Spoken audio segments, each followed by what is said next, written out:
Hi, welcome everyone. What did I do here? I don't know. Anyways, hello, welcome everyone. So lately, the weather has actually been so nice, and I'm really happy about it because spring is finally coming. Um, actually, should be here already. Like it's time. But literally the same time last year, the weather was so bad. I remember there being thunderstorms, all of that, but not this year. And I'm so excited because we finally have sun and like the flowers are blooming and it's getting colorful again. So today I really just want to talk about all the spring vibes, like all the books that just make me feel like sunshine and grass and flowers and trees. Like, do you know that feeling? I don't know. Um, I've also made myself a matcha for the vibes, because I feel like that's a very summery, spring-ish drink. Um, so I'm gonna drink that.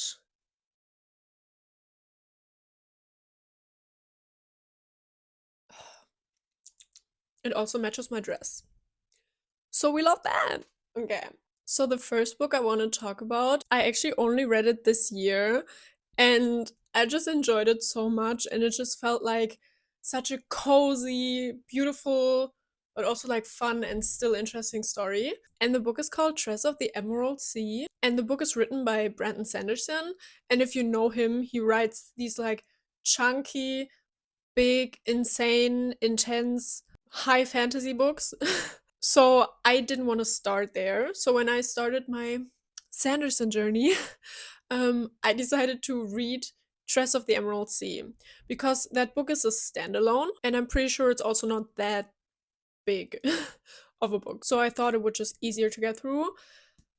And I'm so happy I started with this because this is very much not a typical Sanderson book because I have read other books of his now, and like I said, they are very much dramatic high fantasy, and this felt more like a Ghibli movie. Like I'm pretty sure he was just watching Ghibli movies while he was writing this book.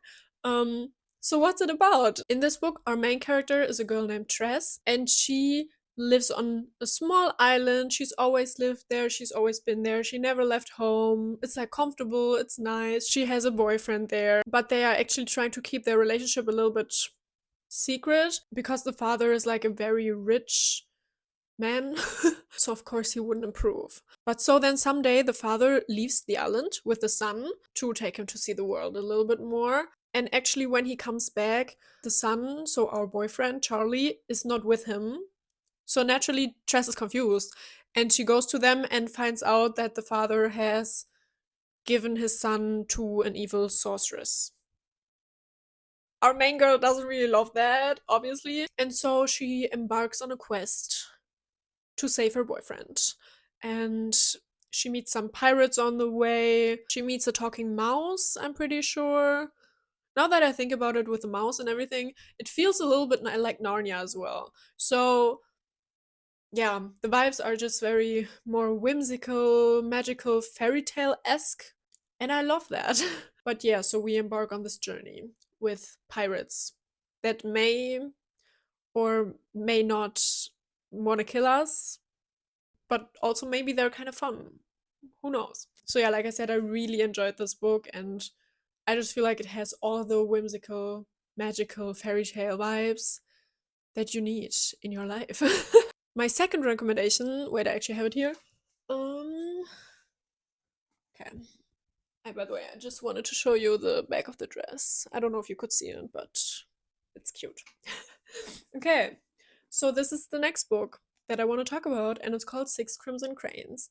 Um, as you can already see, the cover is gorgeous. Did I buy it because of the cover? Partially. So when I bought it, I did know the plot. Like, I did know what the book was about, and I really wanted to read it. But I've also seen a different cover, and I like this one more. So when I saw this version, I immediately bought it. But yeah, so Six Crimson Cranes is actually a retelling of a fairy tale. Um, I don't know if you've heard of this one, but the fairy tale is either like the 12, 7, I don't know. It's just a number again, like 6, Let's just go with six because that's what she chose. So we're just gonna say it's like the six swans or the six ravens. I have only heard these two versions with ravens and swans, but I feel like there are probably more. Um, and so in this fairy tale, there is a girl and she lives with her six brothers, but for some reason, it really depends on the fairy tale, they get turned into ravens, swans, whatever. And the girl needs to knit like clothes for them, and she's not allowed to talk while knitting them. And once she's done with all the clothes, they will be free. Like, that's what she gets told, basically. And yeah, so this version is a little bit of a retelling, a little bit different. And in this one, obviously, it's about cranes. So the main character is a princess, and her six brothers are turned into cranes by their evil stepmother. Um, and she gets cursed by the evil stepmother so that she can't talk anymore. And also, no one knows who she is, so no one knows she's the princess. So she also embarks on a journey to try and save her brothers and meets some people along the way that might help or might not. And yeah, I really like this retelling because this one is actually one of my two favorite fairy tales. So when I saw there was a retelling, I immediately needed to get this book. I was so excited and it did not disappoint. Genuinely, I enjoyed this so much. This was so much fun to read. It was also very Ghibli vibe-ish. I feel like in the writing and just like the setting felt very much like a Ghibli film, and yeah, I really enjoyed it. Okay, so the next book is a little bit of a darker one. Wait, do I have it here? Wait. Okay, I'm pretty sure I have the book, but I can't find it. So if you see it somewhere, please tell me because I couldn't find it. But the book is called The Midnight Library, and like I said, it's a little bit more of a darker book because the book basically starts with the main character trying to kill herself. I'm pretty sure it's actually been years, many, many years since I read it, so I genuinely don't fully remember everything, but I'm pretty sure the main character tries to kill herself or something. Either way, somehow she ends up dead. But she doesn't go to like hell, heaven, who knows, whatever place people believe in. She ends up in a library. And then she finds out that every book in this library is a story about her life and how her life could have gone if she had made like one tiny different choice in her life when while she was alive. And so she can go into the books, I guess, or into the world, into the life that she could have lived and live that life, I think, for a day or something, like just be in that life. And then she gets the choice that she could stay in that life if she wanted to. Like, so basically, you get a second chance, and it could be pretty different because sometimes, like, one tiny decision can fully change your life. So, in one life, she's like at the North Pole studying polar bears or something. I don't know.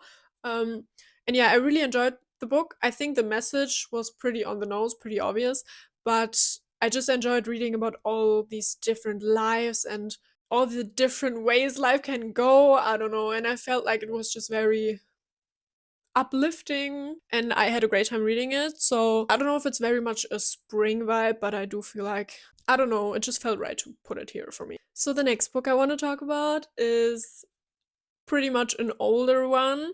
And it's A Secret Garden. I also have that book here, but it's pretty thick and I don't think I'm gonna get it out because it's at the very end of my bookshelf. Um, but The Secret Garden was basically one of my favorite books when I was a child. Like, I just really enjoyed the story. And in this story, we follow a girl that lives in India, I'm pretty sure. But then tragically, her parents die and she gets sent to England. Not me not remembering my favorite childhood book. Yeah, so she gets sent to England to live with her uncle in this like big dark manor. And she's just really not used to anything there and she doesn't love it. And she's also a little bit spoiled, so she's used to people like dressing her and making everything for her. But I guess her uncle I don't know if it's him or just like the servants, they just want her to behave like an actual human being and do stuff for herself. And so she just starts to wander around in this house. She meets some other characters and she also finds a secret garden. And it's very much not taken care of. So she decides to bring the garden back to life and, yeah, just make a beautiful place out of it again. And yeah, I loved that story so much when I was a child. There's so many different movie versions. I don't remember which one I liked a lot, but I remember there's a very old one that I like very, very much. And there's also another one that I'm not sure if that was the one. Maybe it wasn't. There's definitely one that's in black and white at the beginning, and then the color comes when they get to the garden and stuff. And I really like that. But I'm pretty sure there's also another one that I really like. Like overall, the movie adaptations of this are also amazing. You should also watch them. There's also a very new one, and I have seen it. It's from like 2019, maybe. I don't know, but it's like pretty new. I also watched that. I also enjoyed it, and yeah, the book is just great, and I love it.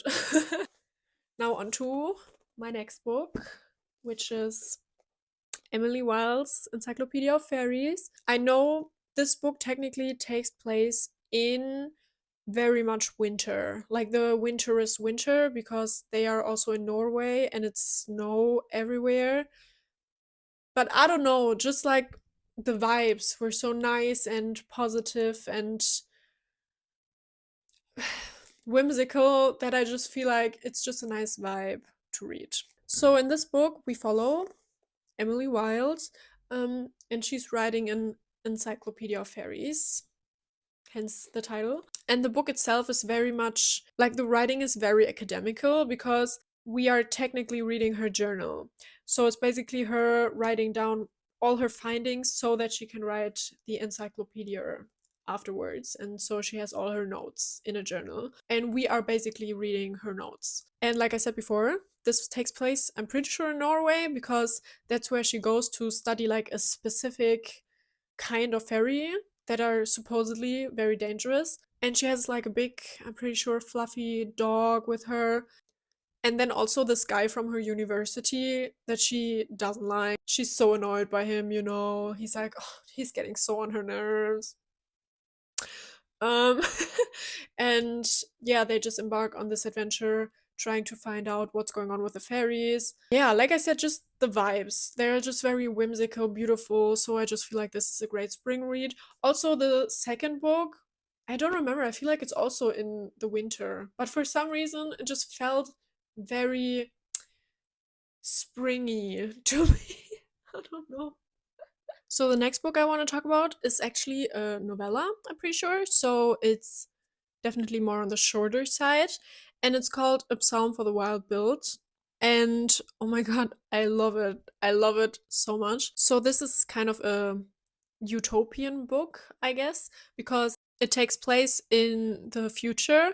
People have actually built robots to help with work, but the robots actually ended up gaining free will. And so they told the humans that they don't want to work for them anymore. They want to be free and live in the wild.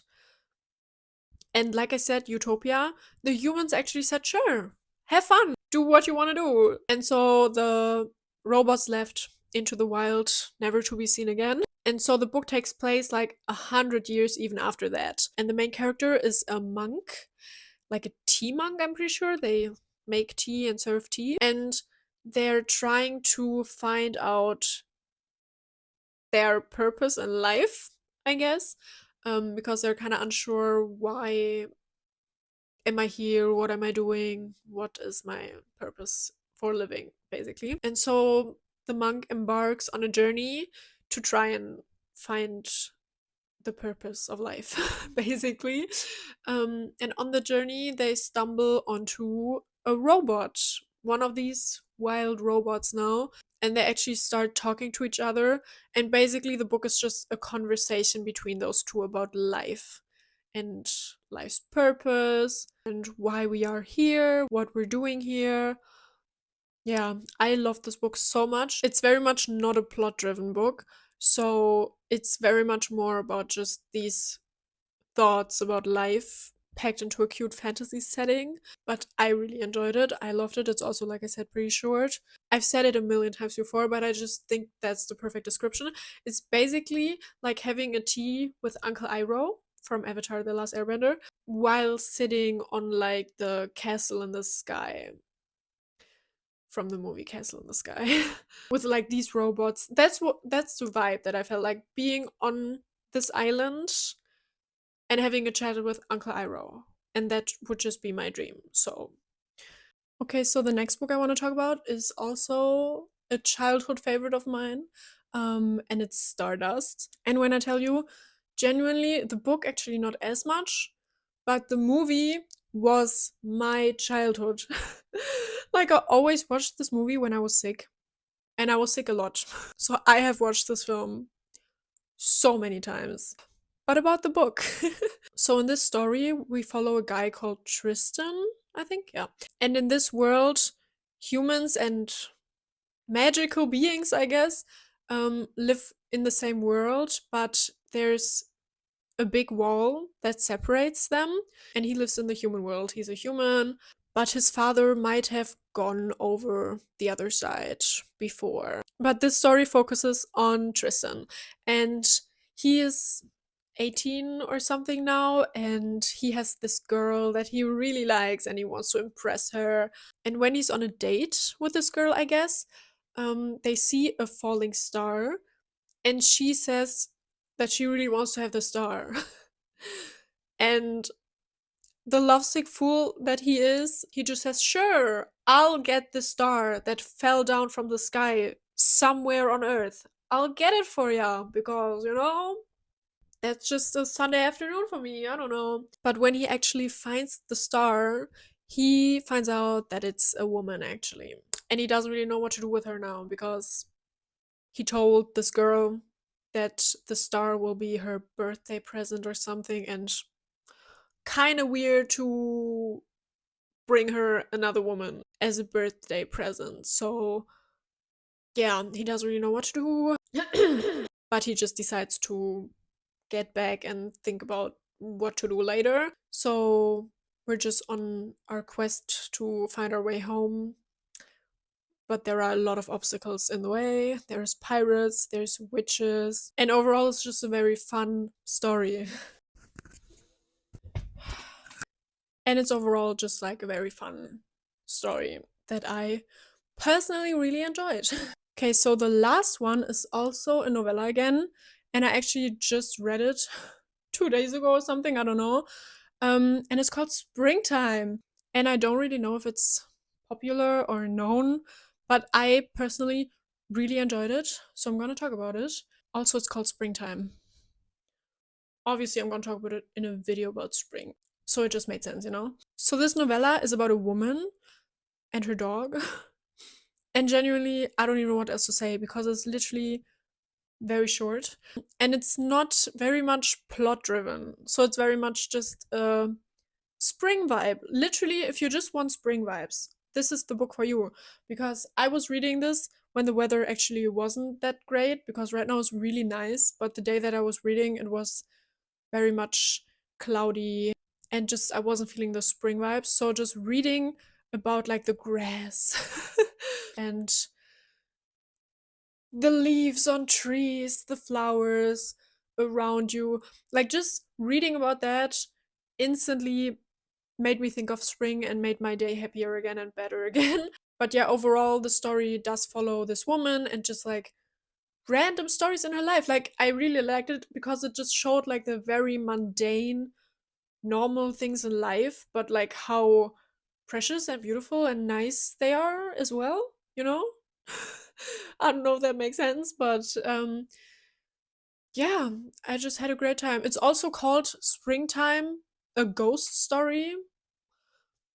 There's really not big of a ghost story. So if you're here for a big dramatic ghost plot, it's sprinkled in every other part of the story, but there's really not that big of a ghost story. Like I said, it's just more about the mundane, human, boring parts of life, but how they can actually be interesting and beautiful, and like I said, not very plot driven.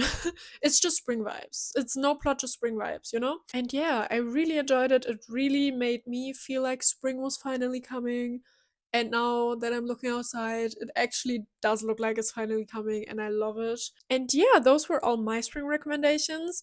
I actually have so many more books that I haven't read myself yet. So maybe I'm gonna talk about them next year, because there are actually still a lot of books that I feel like would fit this video perfectly, but I just haven't read them yet myself. So I'm gonna get there. But I hope you enjoyed my recommendations from today, and maybe you've read some of the books, maybe you want to read some of them now. Hopefully, you also love these as much as I do, and yeah, thank you for watching. Bye!